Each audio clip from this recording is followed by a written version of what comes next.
more Spider people are there? Hello everyone, I am Devansh and Marvel and Sony are planning a nice dish for Spider-Verse. Last few weeks were special for Spider fans and you will see Spider-Man update in every fan page filled with theories and rumors. So all this started when Sony casted Jamie Foxx as Electro and later Benedict Cumberbatch coming as Doctor Strange to mentor Spider-Man. But then hype touched its peak when Andrew Garfield and Tobey Maguire were rumored to reprise their role as Spider-Man. And then we fans were opening the gates of multiverse. However, Sony's statement of still not confirming Tobey and Andrew as Spider-Man spoiled our theories, but that doesn't mean they aren't coming. Sony will release Spider-Man 3 first look this December and we will see title maybe Spider-Man Homesick, Spider-Man Homeworld or whatever. But we have leaks claiming fourth Spider-Man after Tobey, Andrew and Tom, and that will be Miles Morales. Miles came in play when audition tapes got leaked which were showcasing a Spider fan found Spider-Man dead in a museum.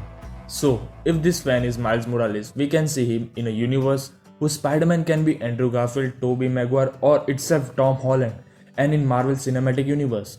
Note, we know that Miles live in MCU and we saw his Uncle Davis in Homecoming. Remember? Anyways, the other question is how will the multiverse gate open for Spider people? Also, will fans be able to digest it?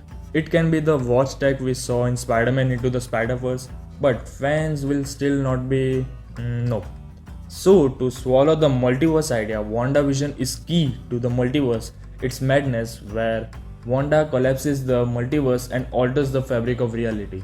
Also, after reading House of M storyline, Peter and Gwen Stacy living a happy life in an alternate universe, which, if brought up in similar ways to movies, can be a good return to Andrew Garfield and Emma Stone. Now, discussing the plot of Spider-Man 3, villains of Spider-Man 3 are somewhat clearing the plot of this movie. Earlier, there were strong reports of Kraven as villain in this movie, but after Electro, fans claim him as a major villain. But I feel Kraven still is in the movie and Jimmy Kimmel is not playing Kraven for sure. After the end credits to Spider-Man Far From Home where Peter Parker was exposed by JJJ, Spider-Man is on a run because many criminals were already behind this Spider guy. Let Aunt May be safe with Happy and Ned and MJ's number are deleted from Peter's contact list. Also, Peter Parker can have trial where characters such as Daredevil or She-Hulk plays Peter's lawyer. But in all these, two major events happen. One, Kraven wants his last hunt to be Spider-Man, and two, during the same timeline, Wanda plays with a finger, altering reality, and we see Electro coming, maybe with Tobey Maguire and Andrew Garfield, and even Hobgoblin, or you can say a thin Ned, who is getting fit for Spider-Man 3, which brings up the theory that we can see an alternate Ned from one of the universe of Sam Raimi or Andrew Garfield, and while fighting with one of them, he got ticket to Marvel Universe and both of them came here. Now, after rewatching the Morbius trailer with the multiverse concept in mind, it clearly fits and look like the events of Morbius can be after WandaVision.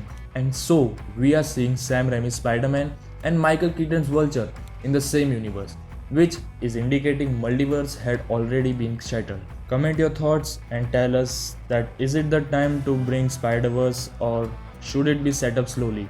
Because fans are so hyped up that seeing Andrew Garfield shooting for his Netflix project, fans claimed that he was there for Spider-Man 3.